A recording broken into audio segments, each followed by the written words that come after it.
Hey everybody, Brandon here from Mr. B's Fish and Things. Um, Recently have heard quite a bit of talk about people having a hard time getting their fish to eat. And sometimes it's because people have bought a fish from a breeder that uses specific food. They really liked that food or something like that. Um, or sometimes they just from a fish taking a little bit of time to acclimate or something like that. My advice usually is wait it out. That fish is going to get hungry enough to eat. And eventually it's going to eat anything you put in there. But that all having been said, here's a trick that I use. Okay? So, this here is packaged frozen bloodworms. Now what I've done is I've thawed it out. I just cut the tops open, thawed it out, and let it sit here for a little while. And then I have these little cups. Some people put Jello, something or others in them. I use them for feeding cups. And then I can set one around each tank with whatever mixture of foods or something like that that I've made. So here's the tip that I want to show you. I take one of these as well, these little syringes that you get from the pharmacy.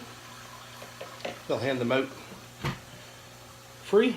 And I take the frozen bloodworms, I rinse them out of the cup, into the cup, out of these packages. And there's a little bit of juice that comes with these frozen bloodworms, and that's kind of what we're after, right? So, you see all that red mixture along with the bloodworms that's in there? The bloodworms are wonderful on their own, but here's what I do.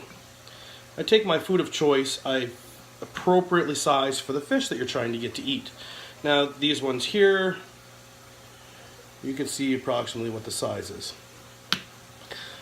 These are a cichlid pellet, a floating cichlid pellet, and say I've got a fish in about the size of my hand, that would be about what kind of food that would want to eat. And that fish I got in doesn't really want to eat. Maybe I can, maybe I can't get a hold of the previous owner to find out what they were feeding it. Or maybe I don't really agree with what they were feeding it, and this is the food I really wanted on. But for some reason this fish doesn't want this food. I kind of like floating stuff because if they don't feed it, I can take it out, maybe use it for another fish if I trust the water parameters from each tank and I'm confident that I'm not going to be cross-contaminating anything. If not, I don't have to suck it out of the substrate because it was a floating food. Just the same though, here's back to the point. I will take some of these pellets and float them in that frozen bloodworm juice and let it soak that up and puff up. Very few fish refuse to eat frozen bloodworms, and very few fish are going to refuse to eat this as a result. And so they get a taste for that, they can smell it in the water, it goes across the water, and they can smell those frozen bloodworms, and they're looking for it. They want that. They're going to then go find these floating pellets that are soaked in the bloodworms for a little while. They can't stay away from that. It's like ice cream for them or something, whatever food it is that they really like or we like. And then what I'll do is I'll slowly start soaking them for a shorter period of time, eventually not soaking them at all, and I've got them on the food that I want.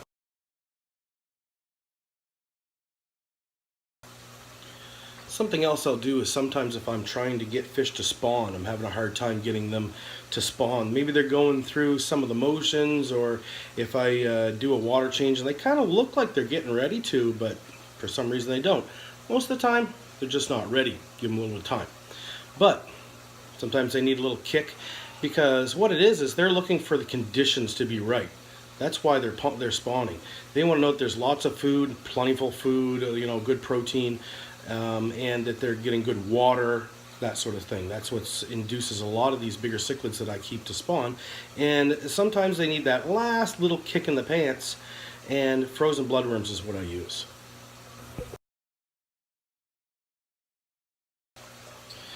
I've used this trick when medicating fish as well, because sometimes the medications that you might soak a food in, for example, you could soak a flake food in medication sometimes for fish, and if you can get them to eat it versus just being in the water, much better. But this is what gives the flavor. That's all we're really after with this, is giving it flavor from that juice from the bloodworms. Okay, so we're going to feed this tank We've mixed up some food, let it soak for a little while. As you can see, some of these guys have no problem being talked into eating. But what I'm concerned about is this snakehead here in the back corner. It goes through the motion, kind of goes and looks at the food, but then decides that's not what I want. Let's see if we can talk them into it. Let me give a few pellets here to keep these guys busy. And then, right in the back corner here, I'm going to pour some of the food that we made. Let's see what happens. See what I mean? Looking at it. Really wants to, but kind of picky.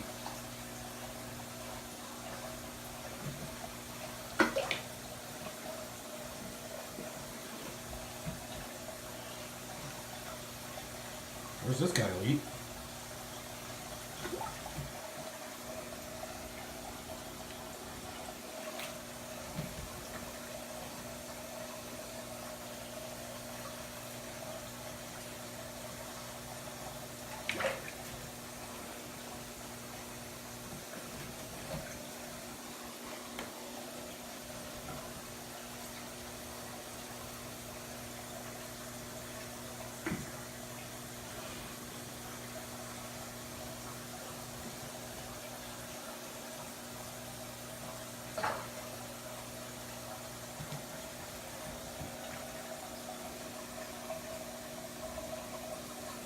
Keep trying to entice him, we'll see what happens. So he's definitely checking it out.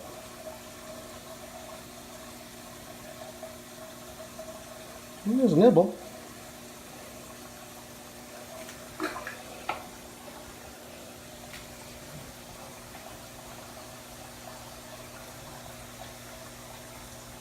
There we go.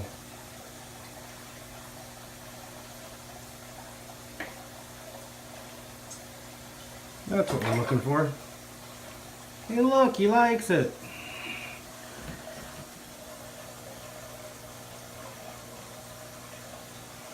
We'll keep at it.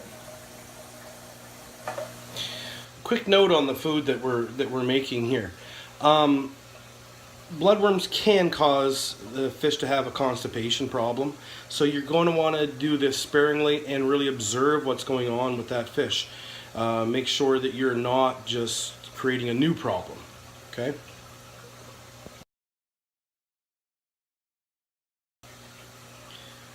Alright, so that's a little tip from me, Mr. B's Fishing Things, to you on some of the tricks that I use to get a fish to eat that doesn't really want to eat, or that I'm trying to get over onto a certain food that's maybe kind of picky. Maybe you're trying to medicate that fish. Use that frozen bloodworms for something besides just a treat.